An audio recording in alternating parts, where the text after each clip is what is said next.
င်္ဂလာတောင်မြို့နယ်မှာကျောင်းသူလေးပျောက်ဆုံးနေတဲ့ကိစ္စနဲ့ပတ်သက်ပြီးတော့မှဆောင်ပြပြပေးပါမယ်ရှင်။ကျောင်းတက်ဖို့တော်ရင်ထူးဆန်းစွာပျောက်ဆုံးသွားတဲ့ရန်ကုန်မြို့က Grade H ကျောင်းသူလေးရဲ့အဖြစ်အားလုံးပဲမင်္ဂလာပါအခုကျွန်တော်နဲ့အတူကြည့်ရှုတော့မယ့်ဗီဒီယိုဖိုင်လေးကတော့အရန်ကိုအန်အော့ဆရာကောင်းတဲ့ဗီဒီယိုဖိုင်လေးပါဘာလဲဆိုတော့ဒီမင်္ဂလာတောင်မြို့နယ်မှာအကြောင်းတူလေးကိုမိခင်ဖြစ်သူကိုရိုင်းကအကြောင်းကိုလိုက်ပို့ပြီးမှမိခင်ဖြစ်သူကအိမ်ပြန်တယ်အိမ်ပြန်ပြီးမှညနေကျောင်းဆင်းတဲ့အချိန်မှာသူရဲ့တမီလေးကိုကျောင်းလာကြတော့သူရဲ့တမီလေးကကျောင်းကနေထွက်မလာဘဲနဲ့ပျောက်ဆုံးနေတယ်ဆိုတော့ဗီဒီယိုဖိုင်လေးကိုကျွန်တော်နဲ့အတူကြည့်ရှုလိုက်ကြရအောင်င်္ဂလာတောင်မြို့နယ်မှာကျောင်းသူလေးပျောက်ဆုံးနေတဲ့ကိစ္စနဲ့ပတ်သက်ပြီးတော့မှဆောင်ပြပြပေးပါမယ်ရှင်သူ့ရဲ့သမီးလေးကိုမအေးရကျောင်းအကျိုးကိုတည်ရချတာအမြဲတမ်းလုပ်ပေးတာနဲ့အဲ့နေရာတော့ကလည်းသမီးလေးကိုဒီကျောင်းဝန်းထဲထိဝင်သွားတဲ့အထိပေါ့နော်ဒီမအေးကနေပြီးတော့လိုက်ပို့တဲ့အပြင်ကြိတ်နေခဲ့တယ်နဲ့ဟိုဆင်းတဲ့အချိန်မှာသွားကြိုတဲ့အချိန်မှာကြတော့ဒီသမီးလေးမထွက်လာတဲ့အချိန်ကြတော့ပေါ့နော်ဒီဆရာမတွေကိုမေးမြန်းတယ်ဆရာမတွေကလည်းဒီကျောင်းသူလေးကဆိုလို့ရှိရင်ဒီနေ့ကျောင်းကိုမလာပါဘူးဆိုပြီးတော့မှပြောကြခဲ့တယ်ပေါ့နော်အဲ့အချိန်မအေးကိုယ်တိုင်ဒီကျောင်းသူလေးကိုပို့ခဲ့တယ်ဆိုတဲ့ဥစ္စာကိုမြင်တဲ့သူတွေအဲ့အနီးနားတဝိုက်ကဆိုင်ငံသမားတွေကမြင်လို့ဆိုပြီးတော့မှသူလေးလာတယ်ဆိုတာကိုအတီးပြုတ်နိုင်ခဲ့တယ်ပေါ့နော်ဒါပေမဲ့ကျောင်းဘာကြောင့်မတက်တာလဲဘယ်ကိုပျောက်သွားတာလဲဆိုတဲ့ဥစ္စာကိုမသိတဲ့အခါကျတော့လိုက်လံပြီးတော့မှလိုက်စစ်ဆေးလိုက်တဲ့အချိန်လိုက်ပြီးတော့မေးမြန်းလိုက်တဲ့အချိန်မှာဒီကျောင်းရဲ့အနောက်လမ်းကနေပြီးတော့မှဒီကောင်မလေးကနေပြီးတော့ထွက်သွားတာကိုတွေ့တယ်နဲ့ပြောမလို့ရှိရင်ဈေးဆိုင်တစ်ဆိုင်ရဲ့ CCTV ကနေပြီးတော့မှတွေ့ပြီးတော့အတီးပြုတ်လိုက်တာပေါ့နော်ဒါပေမဲ့အခုချိန်ဒီကလေးမလေးကမအေးလေးကိုလုံးဝလည်းဆက်သွယ်လို့မရသေးဘူးအိမ်ကိုလည်းအခုချိန်ဒီပြန်မြောက်သေးတာဖြစ်တဲ့အတွက်ကြောင့်မလို့ဒါမိဘတွေအနေနဲ့တော်တော်လေးကိုမှစိတ်ပူနေပါတယ်မိန်းတို့ဒီမအေးလေးအနေနဲ့ဆရာမတို့ကိုလည်းသူအပြစ်မပြောလို့ပါဘူးနဲ့ဒါပေမဲ့ပေါ့နော်သူလိုက်ပို့ဒါလိုက်ပို့ခဲ့တယ်သမီးလေးကဆိုလို့ရှိရင်ဘလို့အကြောင်းကြောင့်ဒီလိုမျိုးထွက်ပြီးတော့တခြားနေရာကိုသွားလဲပြီးကြရင်သူတို့ကိုဘာကြောင့်အဆက်အသွယ်မလုပ်တာလဲအိပ်ပူပန်မှုတွေအများကြီးပဲရှိတဲ့အတွက်ကြောင့်မလို့ဒီ online မှာနေပြီးတော့မှသတင်းတွေအများကြီးနဲ့ပေါ့နော်ဒီသမီးလေးဇူလိုင်မိုးကိုဒီဓာတ်ပုံနဲ့တကွာလဲပြထားတယ်ဒီသမီးလေးကိုတွေ့တယ်ဆိုလို့ရှိရင်မိဘတွေအနေနဲ့သူတို့ကိုကူညီဆက်သွယ်ပေးဖို့ဆိုပြီးတော့မှသူတို့တောင်းဆိုခဲ့ပါတယ်ရှင်ဒီဓာတ်ပုံတွေမှာပါတဲ့သမီးလေးဇူလိုင်မိုးကိုဘယ်နေရာမှာပဲတွေ့တကယ်လို့ကိုကတွေ့တယ်ဆိုလို့ရှိရင်ဒီမိဘတွေကိုအကြောင်းကြားတာပဲဖြစ်ဖြစ်သက်ဆိုင်ရာအကြောင်းကြားတာပဲဖြစ်ဖြစ်ပေါ့နော်ဒီလိုမျိုးလေးလှုပ်ဆောင်ပေးကြဖို့အတွက်ဒီနေရာကနေစောင်းကလည်းဝိုင်းဝန်းပြီးတော့မှပြောမှဆိုလို့ရှိရင်အကူအညီတောင်းလိုက်ပါတယ်ရှင်အားချစ်တယ်နော်ဘိုင်ဘိုင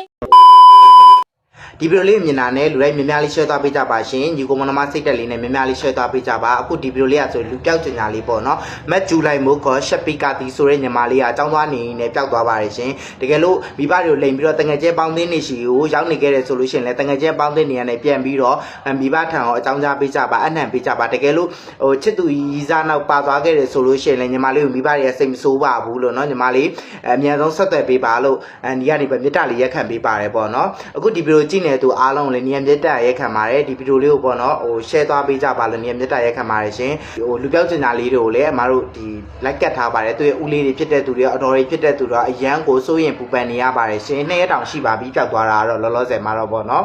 2ရက်တောင်ရှိပြီညနေဆောင်နေကနေလိုက်ရှာတာအခုဒီနေ့ထိကိုပေါ့မတွေ့သေးဘူးပေါ့နော်ညီမလေးတကယ်လို့မြန်ရီးစားနဲ့တကယ်လို့မြန်လိုက်သွားတယ်ဆိုလို့ရှိရင်လည်းမိဘတွေကစိတ်မဆိုးဘူးနော်ပြန်လာခဲ့ပါလို့မိဘတွေကပြောပါတယ်တကယ်ရိုက်လည်းမရိုက်ဘူးဆူလည်းမဆူဘူးနှောက်လည်းမနှောက်ရှက်ဘူးညီမလေးတို့ချစ်ချင်းလည်းမခွဲပါဘူးရှင်ပြီးကြလို့ရှိရင်လည်းတငယ်ချင်းတွေရှိကိုတကယ်လို့မြန်ရောက်နေခဲ့တော့၎င်းတငယ်ချင်းတွေရဲ့မိဘတော်၎င်းတငယ်ချင်းတွေကခေါ်ထားတော်၎င်းပေါ့နော်ပြန်လဲပြီးတော့အနှံပေးကြပါလို့သားသမီးချင်းကိုချင်းစာတဲ့စိတ်ကလေးနဲ့မေတ္တာရက်ခံပါရှင်ဦးလေးတွေရောအဖေတွေရောအမေတွေရောအကြောင်းတောက်အောင်ဟိုလိုက်ရှာနေရပါတယ်ဆိုတဲ့အကြောင်းလည်းညီကပြောချင်ပါရှင်နေရာတကာမှာလည်းသူ့ရဲ့ပုံနဲ့တကွာပေါ့နော်အကုန်လုံးကိုလိုက်လံပြီးတော့ကတ်ထားပါတယ်ရှင်တကယ်လို့တွေ့ခဲ့သည်ရှိတော့ဒီရဲ့ဖုန်းနံပါတ်ကလေးကိုဆက်သွယ်ပေးကြပါလို့ညီကမေတ္တာရက်ခံပါတယ်ရှင်အားလုံးဟိုတိုးတယောက်ချင်းစီတိုင်းကိုလည်းကျေးဇူးတင်ပါတယ်ရှင်အားလုံး share ချင်းဖြစ်ကူညီပေးကြပါလို့ညီကပြောချင်ပါတယ်ရှင်ကျောင်းတက်ဖို့တော်ရင်ထူးဆန်းစွာပျောက်ဆုံးသွားတဲ့ရန်ကုန်မြို့က Grade H ကျောင်းသူလေးရဲ့အဖြစ်ပရိသတ်များအားလုံးပဲမင်္ဂလာပါရှင်မိဘတိုင်းဟာကိုရင်သွေးငယ်လေးတွေကိုကျောင်းရှိအရောက်လိုက်ပို့ပြီးတော့ကျောင်းဝင်းထဲဝင်သွားတာကိုမျက်စိရှိတင်မြင်တွေ့လိုက်ရရင်ငါကလေးတော့လုံခြုံသွားပြီးပညာသင်ဖို့အတန်းနဲ့ရောက်သွားပြီဆိုပြီးတော့စိတ်အေးသွားတတ်ကြတာမိဘတိုင်းရဲ့သဘာဝပါပဲဒါပေမဲ့အဲ့ဒီလိုကိုမျက်စိရှိတင်ကျောင်းဝင်းထဲဝင်သွားတဲ့ကလေးငယ်တယောက်ကညနေကျောင်းဆင်းချိန်မှာအိမ်ပြန်မရောက်လာပဲလုံးဝပျောက်ဆုံးနေရဆိုရင်မိဘတယောက်အနေနဲ့ဘယ်လောက်တောင်ရင်ကျိုးပူပန်ရမလဲဆိုတာတွေးကြည့်ုံနဲ့တင်ရင်လေးစရာကောင်းပါတယ်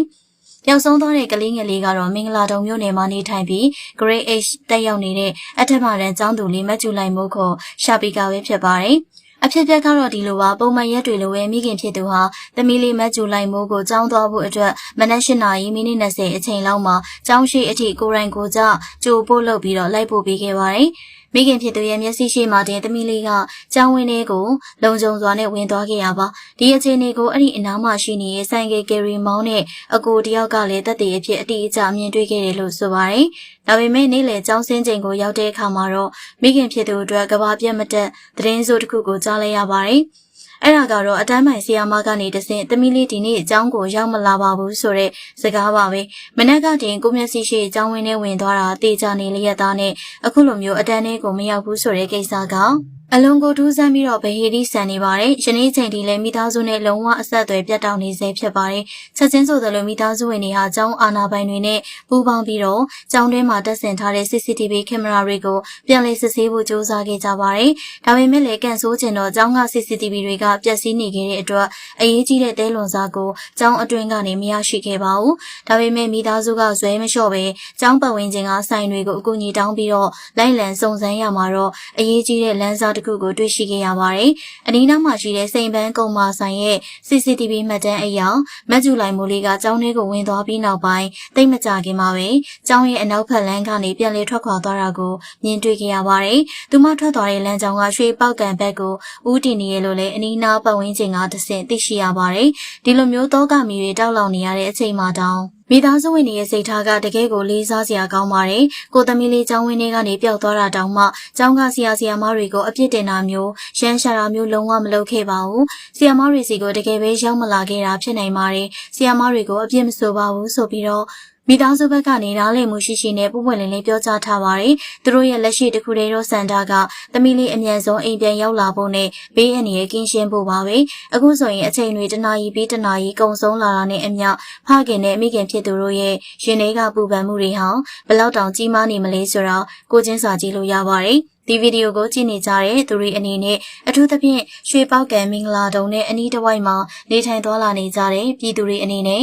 Grade H အရွယ်ကျောင်းသူလေးတစ်ယောက်တည်းတွေ့ဝေနေတာမျိုးလမ်းပြောင်းနေတာမျိုးတွေ့ရှိခဲ့ရင်ပဲဖြစ်ဖြစ်မကျူလိုက်မိုးလေးရဲ့တရင်အစားအနာတစ်ခုခုကိုကြားသိရရင်ပဲဖြစ်ဖြစ်နီးစပ်ရာရဲစခန်းကိုဖြစ်စေကလေးငယ်ရဲ့မိသားစုထံကိုဖြစ်စေအမြန်ဆုံးဆက်သွယ်အကြောင်းကြားကူညီပေးကြပါလို့အလေးအနက်မြစ်တာရက်ခံတောင်းဆိုအပ်ပါတယ်။သမီးငယ်လေးအမြန်ဆုံးမိဘရင်ခွင်စီကိုဘေးကင်းလုံခြုံစွာပြန်လည်ရောက်ရှိပါစေလို့ဆုတောင်းမြတ်တာပို့သလိုက်ပါတယ်ရှင်။ဟုတ်ကဲ့ဗီဒီယိုဖိုင်လေးကတော့ဒီလောက်ပါပဲဆိုတော့ဒီဗီဒီယိုဖိုင်လေးကတော့မင်္ဂလာတုံမြို့နယ်က Grade 8ကျောင်းသူလေးပျောက်ဆုံးသွားတဲ့ဗီဒီယိုဖိုင်လေးပဲဖြစ်ပါတယ်ဆိုတော့ဒီကျောင်းသူလေးကဘယ်လိုမျိုးပျောက်ဆုံးသွားလဲဆိုတော့မိခင်ဖြစ်သူကိုရိုင်းကအကြောင်းကိုလိုက်ပို့ပြီးမှညနေကျောင်းဆင်းတဲ့အချိန်မှာဒူအမေဖြစ်သူကသူကျောင်းသူရဲ့တမီလေးကိုလာကြိုတဲ့အချိန်မှာတော့ကျောင်းကနေထွက်မလာဘဲနဲ့ပျောက်ဆုံးသွားတယ်လို့သိရပါတယ်ဆိုတော့ဒီပျောက်ဆုံးနေတဲ့ကျောင်းသူလေးကိုလည်းအမြန်ဆုံးပြန်တွေ့နိုင်ပါစေလို့ဆုတောင်းပေးပါတယ်ဆိုတော့ဒီဗီဒီယိုဖိုင်လေးကိုအစားဆုံးနှထောင်ကြည့်ရှုပေးတဲ့ပရိသတ်အားလုံးကိုကျေးဇူးတင်ပါတယ်